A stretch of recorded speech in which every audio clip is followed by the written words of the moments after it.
여러분 반갑습니다. 오늘 같이 보실 하나님의 말씀은 히브리서 11장 3절입니다.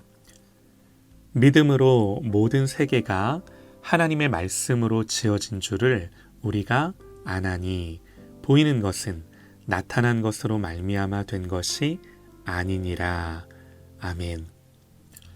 기독교 강요 15번째 묵상 1권 14장입니다. 우주와 만물의 창조는 성경이 참되신 하나님과 거짓 신들을 구별짓는 뚜렷한 특징이다 라는 주제를 가지고 오늘 하나님의 말씀 듣겠습니다. 칼빈은 1권 13장에서 하나님의 삼위일체 되심을 설명하고 무엇보다 그 하나님을 예배해야 함을 말했습니다. 그리고 14장부터 16장까지는요. 하나님의 창조에 대해 이야기를 하는데요. 오늘은 14장의 주제 안에서 말씀을 보고자 합니다. 삼위일체가 하나님의 본성이라면 창조는 하나님의 사역이죠. 결국 성경이 말하고자 하는 것이 이 두 가지예요. 하나님의 본성과 하나님의 사역입니다. 창조는 성경이 기록하는 하나님의 첫 번째 사역이죠. 제일 먼저 하신 일이세요.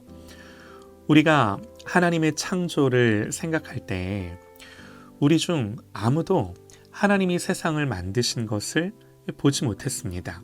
심지어 성경을 기록한 모세도 보지 못했어요. 하나님이 말씀해 주셨으니까 아는 거죠. 그리스도인은요, 이렇게 하나님의 말씀이 믿어지는 사람이에요. 신기하죠? 어떻게 보지도 못한 걸 믿습니까? 오늘 말씀은 믿음으로 모든 세계가 하나님의 말씀으로 지어진 줄을 우리가 안다 그럽니다. 믿음으로 안대요.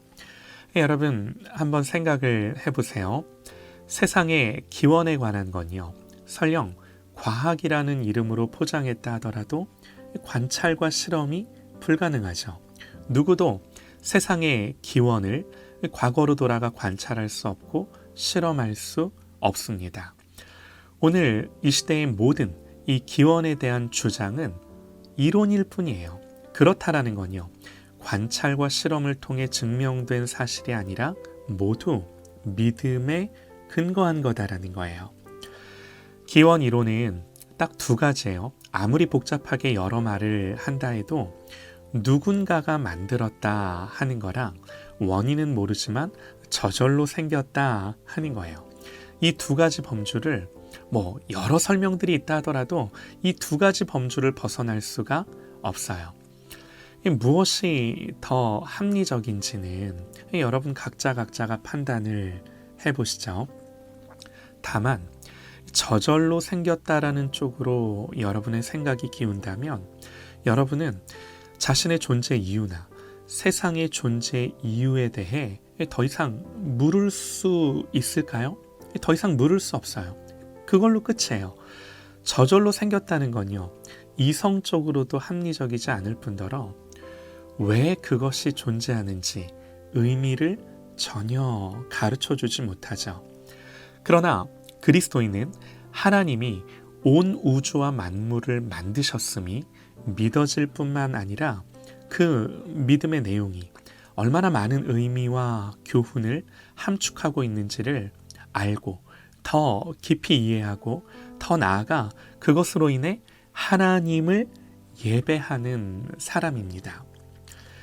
하나님이 어떤 목적과 계획을 가지고 선을 위해 창조하셨는지를 물을 수 있고 성경으로부터 왜 하나님이 세상을 지으셨는지 그 답을 들을 수가 있는 거죠.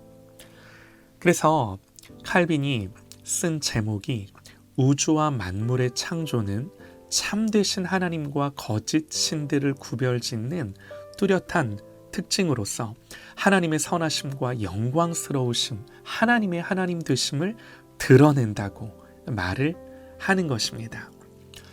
여러분 오늘 우리가 읽은 본문 말씀을 다시 한번 보시죠. 믿음으로 모든 세계가 하나님의 말씀으로 지어진 줄을 우리가 아나니 보이는 것은 나타난 것으로 말미암아 된 것이 아니니라. 무슨 말인가요? 오늘 본문을 공동 번역 성경은 좀 더 쉽게 풀어놨는데요. 읽어드리겠습니다. 우리가 믿음이 있으므로 이 세상이 하나님의 말씀으로 창조되었다는 것, 곧 우리의 눈에 보이는 것이 보이지 않는 것에서 나왔다는 것을 우리는 압니다. 그래요. 보이는 것은 보이지 않는 것에서 나왔답니다. 여러분, 너무나 합당한 말씀 아닌가요? 왜 이 말씀이 합당한가? 하나님 모세에게 당신 자신을 소개하실 때 나는 스스로 있는 자다 그러셨어요. 모세가 이 성경을 기록할 때 믿고 알았던 하나님은 스스로 자존하시는 하나님이세요. 스스로 존재하는 분은 오직 하나님 한 분이세요. 다른 그 어떤 존재나 물질이 스스로 존재할 수 있다는 걸 여러분 우리가 상정할 수 있을까요? 아니요. 하나님만 스스로 존재하세요. 하나님만 스스로 존재하신다는 것은 너무나 합당한 합리적인 생각이에요. 하나님만 영원 전부터 영원까지 계시는 분이세요. 이런 생각이 훨씬 우리의 이성에 부합돼요. 유한한 어떤 다른 물질이 자기 스스로 존재할 수 있다는 것은 불합리합니다. 그래서 스스로 존재하시는 하나님이 모든 것을 지으셔서 존재케 하셨음은 너무나도 합당합니다. 이게 우리의 눈에 보이는 것이 보이지 않는 것에서 나왔다는 성경의 선언인 거예요. 이 사실을 분명히 믿고 아는 저와 여러분 되시기를 소망합니다. 하나님 우리에게 이 믿음 분명히 주시기를 간절히 기도합니다. 그런데 우리가 한 가지 주의할 건요. 여러분, 성경은요, 하나님의 창조를 증명하는 책이 아닙니다. 세상의 기원에 대해 우리의 호기심이나 궁금증을 풀어주는 책도 아닙니다. 성경은요, 하나님의 창조를 선포하며 우리에게 믿음을 요구하고 하나님의 창조를 통해 그분이 누구시며 어떻게 예배해야 하는지를 가르쳐주는 책이에요.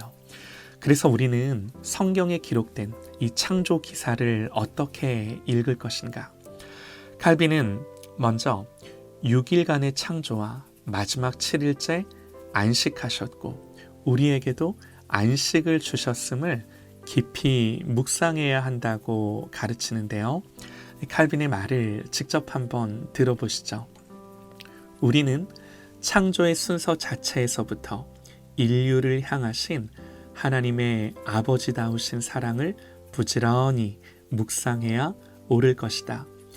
하나님은 모든 좋은 것들을 먼저 우주에 마련하신 후에 아담을 창조하신 것이다.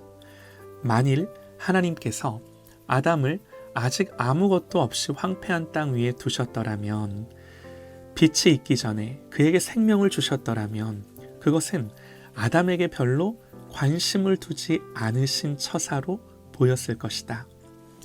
부성애로 인간 창조 이전에 모든 조건을 완비하신 하나님께서 우리가 태어나기도 전부터 우리에게 관심을 가지고 돌보고 계심을 알 때 우리가 인생에서 하나님의 돌보심을 의심하는 것은 은혜를 망각하는 일이다.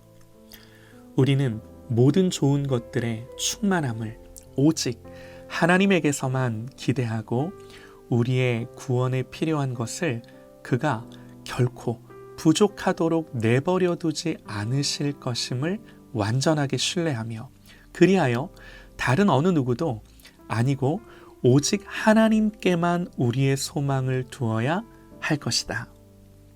그러니까 우리가 이 창조에 대한 성경의 말씀을 읽으면서 이런 결론이 나와야 하는 거죠. 우리는 성경에서 하나님의 창조를 배울 때 성경이 가르쳐주는 창조가 어떤 의미를 내포하는지를 깊이 묵상하고 알므로 하나님을 예배하고 그것이 또한 나에게 어떤 의미가 있는지를 알므로 우리가 어떤 존재인지를 알고 하나님 앞에 살아야 하는 것입니다. 여러분, 이게요 참으로 복된 거예요. 여러분, 이런 사실을 가르쳐 주는 건요 성경밖에 없어요. 그래서 그리스도인은 우주의 의미와 질서와 그 안에 담겨진 하나님의 선하심과 은혜로우심을 아는 자들입니다. 이걸로 또 자기 자신이 어떤 존재인지를 알고 이 땅을 하나님 아버지의 자녀로 사는 자들인 거예요. 시편 1편에서 복 있는 사람은 오직 여호와의 율법을 즐거워하여 그 율법을 주야로 묵상하는도다 그럽니다. 사랑하는 여러분, 오늘도 하나님의 말씀에 뿌리를 내리고 성경에서 하나님을 듣고 보고 맛보고 누리는 그런 저와 여러분 되시기를 간절히 소망합니다.